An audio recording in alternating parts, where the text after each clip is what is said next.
here at Esoteric Janavi. There's an article entitled, "Is the Moon a Soul Catcher?" This is from a suggestion by Lord Malphas, who wants to know what exactly is the Soul Cube said to have been found on the dark side of the moon. And this is written by Esoteric Janavi. And the author begins, "I was reading some disturbing stuff a while back about soul catchers and the matrix that keeps us all enslaved to the damn karmic wheel of reincarnation. There's a fascinating story that I read, complete with a picture of said soul catcher above." I guess that's the picture here. Who knows if this is a doctored picture or not, but this is what they reported. The launch of the Space Shuttle Atlantis on February 8th was one of the most spectacularly beautiful ever. But something strange happened that has not been widely reported. A long dark cone, extending from the shuttle's bright exhaust plume to the full moon near the horizon, appeared. Some described it as rainbow-like, and some observers wondered how a dark shadow could possibly extend from one very bright object, the shuttle plume, to another, the full moon. Now, what doesn't make sense to me, writes the author, is why the soul catcher would be activated during the space shuttle launch. No one died, so why would it be beaming anything off the shuttle? Or maybe it beamed something upon it. Now, this was the third attempt to get the shuttle up for this mission. Would that be significant? I don't know. But the site author concluded that perhaps there was an exchange of souls on board, and that someone on the Atlantis came back with a different soul. However, the significant part of the article deals with the story that was told about the Hungarian Esterházy family, who believe they are descended from Sirius. Their homeworld was destroyed, and they came to our galaxy to rebuild.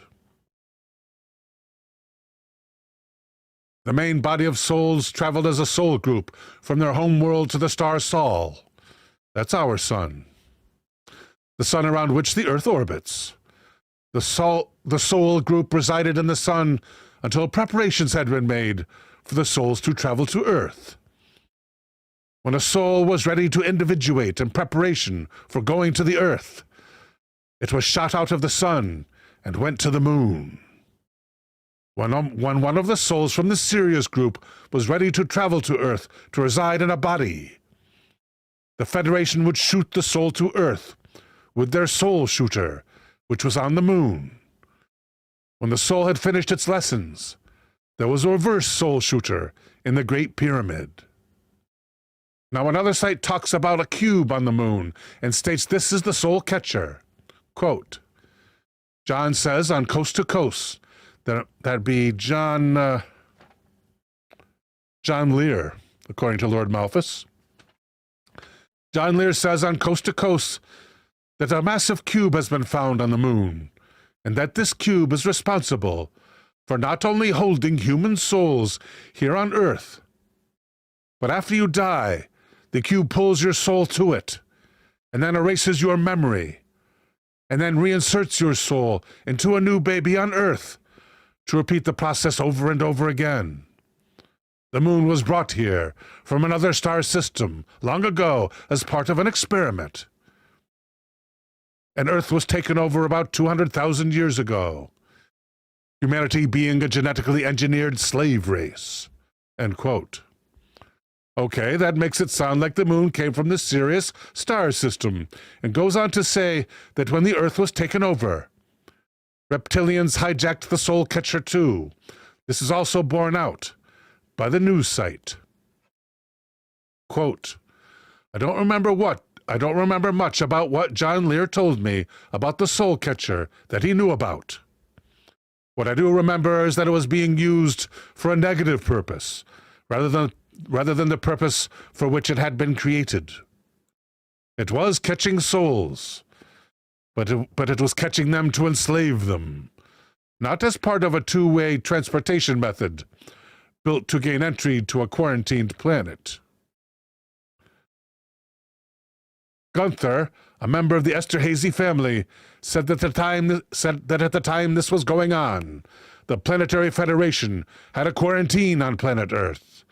No one was allowed to interfere in the breeding experiment that was going on. End quote.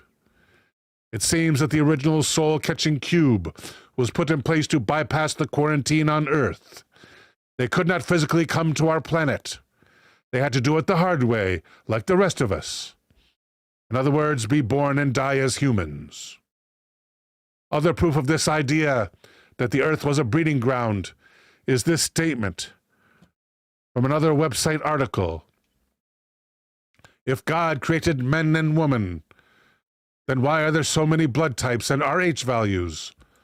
While it is feasible that the Anunnaki genetically manipulated our DNA to create a slave race, one must ask, why are there so many different races, different languages, different blood types? Surely if the Anunnaki were to create a slave race, we would all be the same.